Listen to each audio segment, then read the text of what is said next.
हमारे मार्ग में दूसरी गंभीर बाधा हमारे दुखों और कष्टों के कारण उत्पन्न होती है। यदि हम दुखों के मूल स्रोत का अवलोकन करें तो समस्या का रहस्य स्पष्ट हो जाएगा। ईश्वर की सृष्टि रचना की इच्छा के परिणाम स्वरूप आत्मा में चेतनता आई और फिर आत्मा ने अपनी छोटी सृष्टि रचना आरंभ कर दी और अपनी ही निर्मित वस्तुओं से अपने को घेर लिया। जिस प्रकार एक हलचल, एक गति, जिसे हम अस्थिरता अथवा चंचलता कह सकते हैं, सृष्टि के उद्भव का मूल कारण हुआ, उसी प्रकार आत्मा की छोटी सी सृष्टि के लिए भी हलचल या स्थिरता अत्यंत आवश्यक है।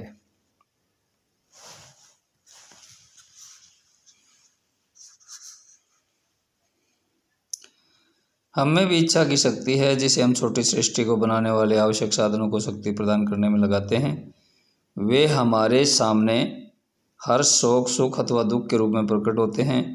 मन भी निरंतर क्रियाशील रहने के कारण हमें एक के लिए इच्छा और दूसरे के लिए अनिच्छा उत्पन्न कर देता है, जिससे एक ही वस्तु के दोनों सिरे सामने आते हैं। इस प्रकार दुखों का जन्म होने लगता है। ये सब मनुष्य के मन की उपज है, जो वस्तुओं के उचित संबंधों के प्रति हमारी अज्ञानता के परिणाम स्वरूप है। हमारी वासनाएं, भावनाएं तथा उद्वेग भी विपत्तियों को बढ़ाने में मदद कर देते हैं और कभी कभी इतने भयानक तूफान उठा देते हैं जिससे पूर्ण विनाश की संभावना हो जाती है। हम साधारणतः परिस्थितियों को इसका कारण बताते हैं, पर यह गलत विचार है। मनुष्य के इस देह रूपी बाहरी विकास का केंद्र मन है और प्रत्येक वस्तु जो इस देह के माध्यम से प्रदर्शित होती है वह भी उसी केंद्र अर्थात मन से ही होती है। यदि हमारा मन संभाव की स्थिति में आ जाए तो उस पर परिस्थितियों अथवा वातावरण का कोई प्रभाव नहीं पड़ेगा और उसमें कोई भी अस्थिरता नहीं होगी। सभी परिस्थितियों में शांति एवं सौम्यता सदैव विराजती रहेगी। वासनाएं, उत्तेजनाएं एवं इच्छाएं अपनी तेजी खो बैठेंगी और शोक, हर्ष अथवा दुख हमारी दृष्टि से ओझल हो जाएंगे।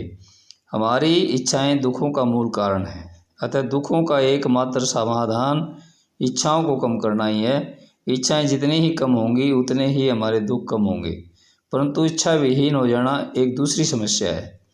इच्छाओं से बने जाल में हम उलझे हुए हैं। जितना ही हम उससे निकलने का प्रयत्न करते हैं उतना ही जाल की डोरियां कसती जाती हैं।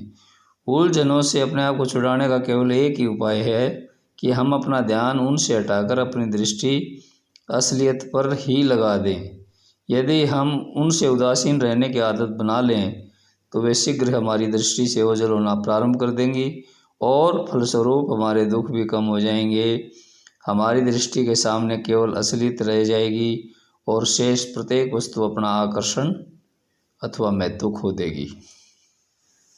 जीवन में कष्टों और आपत्तियों का नितांत अभाव अप्राकृतिक और असंभव है। वास्तव में वे हमारी भलाई के लिए हैं। वे रोगी के स्वास्थ्य को सुधारने के लिए दी गई दवा की कड़वी गोलियों की भांति हैं। सर्वोत्तम वस्तु का भी दुरुपयोग कष्ट का कारण हो जाता है। ऐसा ही दुखों के साथ भी होता है। प्रत्येक वस्तु का उचित समय में उचित रूप से उपयोग अंत में अवश्य ही अच्छे परिणाम लाएगा। दुख हमारा सर्वोत्तम पथ प्रदर्शक है, जो हमारे पथ को सुगम बनाता है। एक साधारण स्तर के मनुष्य के आत्मोत्कर्ष के लिए विपत्तियां अत्यंत सहायक होती हैं। सांसारिक जीवन के घरेलू सुख दुख की चर्चा करते हुए हमारे गुरु महाराज क्या करते थे, हमारा घर सहनशीलता एवं धैर्य का प्रशिक्षण स्थल है। गृहस्थ जीवन में कष्टों को शांतिपूर्वक सहन करना ही हमारे लिए महातप है, जो अन्य सब प्रकार के तपों से श्रेष्ठ है। अतः इन परिस्थितियों में क्रोध अथवा क्षोभ की भावना का शिकार न होकर हमें ऐसा भाव अपनाना चाहिए कि ये कष्ट हमारे ही दोष के कारण हुए और हमें इनको ठंडे दिमाग से सहना होगा।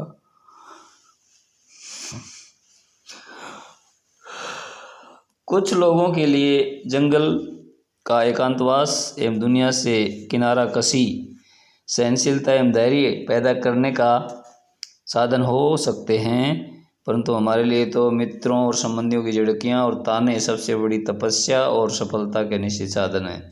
वास्तव में कष्टों एवं दुखों को शांतिपूर्वक सहन करना हमारी उन्नति में बहुत सहायक होता है।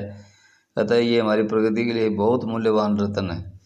हम केवल उनके दुरुपयोग से ही उनके प्रभाव को नष्ट कर देते हैं और उनके सर्वोत्तम लाभों से वंचित रह जाते हैं। धन धन सद्गुरु तेरा ही आसरा।